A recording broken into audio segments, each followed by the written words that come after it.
আজকে একটা পেশেন্টের কথা আমরা বলতে চাচ্ছি, একটু না বললেই না। তো ফার্স্ট প্রেগনেন্সি তার এটা, হ্যাঁ, কিন্তু সে এ পর্যন্ত সেরকম কোনো চেক আপ করে নাই, শুধু 2টো আলট্রাসোনোগ্রাম করেছে।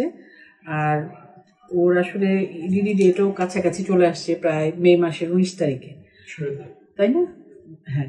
তো এখন ও যেটা বলতে চাচ্ছে আমাদেরকে সেটা হচ্ছে যে শুধু আলট্রাসোনোগ্রাম করলেই নাকি চেক আপটা ফুলফিল হয়। আসলে তো এটা না, আলট্রাসোনোগ্রামেই শুধু চেক আপ না, আরও যে ব্লাড টেস্ট করা, সেখানে তার হিমোগ্লোবিনের পরিমাণটা কেমন আছে, তার ডায়াবেটিস আছে কিনা, তার জন্ডিসের কোনো আছে কিনা লক্ষণ, তার ইউরিন ইনফেকশনের কোনো সাইন আছে কিনা, হ্যাঁ, কোনোটাই সে জানে না। ইভেন তার ব্লাড গ্রুপটাও জানে না। ব্লাড গ্রুপ জানো? ব্লাড গ্রুপটাও বলতে পারবে না। তবে ও আর কি একটু ভয় পায় যে ও ব্লাড নিতে গেলে ও ব্যথা পাবে, সেই জন্যেই সে আর কি চাচ্ছে না যে ব্লাড দিতে বা ব্লাডের কোনো পরীক্ষা করতে, তাই না? আচ্ছা, আজকে উনি আসছেন হচ্ছে যে নিয়ে একটু লুজ মোশন হচ্ছে, তলপেটে ব্যথা হচ্ছে। এখন অ্যারাউন্ড তার 32 উইক্সের মতো। আর টিটেনাসের টিকা দেওয়া হয়েছিল কি? কয়টা টিকা দেওয়া হয়েছে? 5টা টিকা দেওয়া হয়েছে। তাহলে এটা একটা ভালো লাস্ট ডেটটা তোমার কবে দেওয়া হয়েছিল? কার্ড আছে?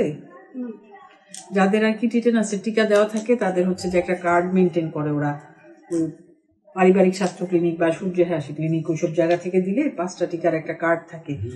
আর টিটেনাসের টিকাটা তো আসলে খুব ইম্পর্টেন্ট, তাই না? বাচ্চা মানে মায়ের যেন ধনুষ্টঙ্কার না হয়, বাচ্চারা যেন কোনো ক্ষতি না হয়, সেগুলা মানে সুরক্ষিত থাকে আর কি, বুঝছো?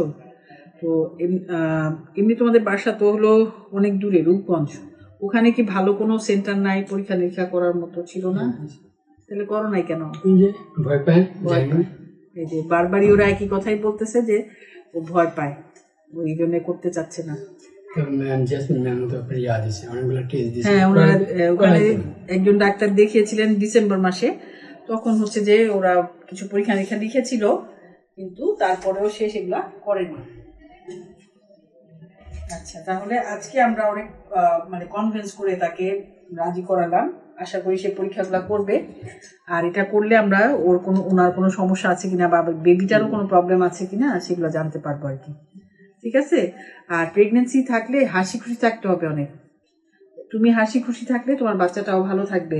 তুমি মন খারাপ করে থাকলে এই সাইড ইফেক্টটা বা এই সাইকোলজিক্যাল ইফেক্টটা বাচ্চার উপরেও পড়ে। তারপরে উনি জানেও না যে প্রেগনেন্সিতে কি কি খেতে হয়, কি কি খেতে হয় না, পুষ্টিকর খাবারের বিষয়টা সেটাও জানে না ভালো করে, তাই না?